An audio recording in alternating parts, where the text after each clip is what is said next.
Усинске наградили авторов лучших проектов, реализованных в рамках грантового конкурса компании «Лукойл».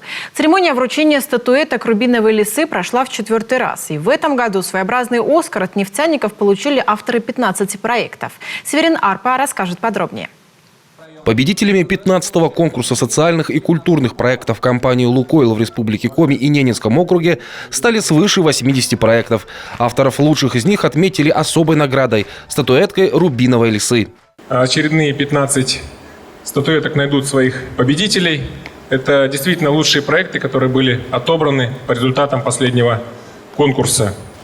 Буквально еще год назад они были только лишь на бумаге, а сегодня они воплощены в жизнь, стали реальностью, стали осязаемы. Один из проектов – трасса с препятствиями в Устцилимской школе. Почти альпинистский маршрут по нраву пришелся как малышам, так и старшеклассникам. Парк стал таким своеобразным центром притяжения. Мы, конечно, очень рады и благодарим «Лукойл», потому что именно без их поддержки такой проект никогда бы в Устцильме не реализовался. Еще одна статуэтка отправилась в Кожвинскую среднюю общеобразовательную школу.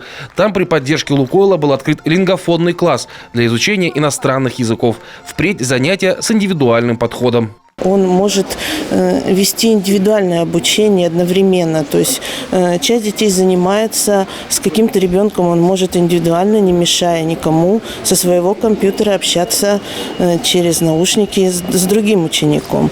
Среди отмеченных проектов также строительство игровых и спортивных площадок в поселке Новый Бор и деревне Андек, музей хоккейной славы и мобильного планетария в Ухте, приобретение костюмов для артистов мутного материка. К слову, концерт открывает череду праздничных событий компании «Лукойл», запланированных в юбилейный для республики год.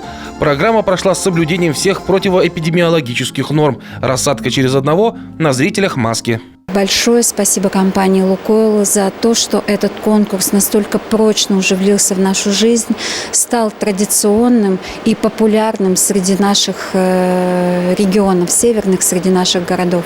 Грантовый конкурс от «Лукойла» продолжается. Число участников ежегодно лишь растет. А значит, в будущем году, уверены организаторы, обладателей «Рубиновой лисы» будет еще больше. Северин Арпа, Евгения Кладкевич, Владимир Синбаев, телеканал Юрган.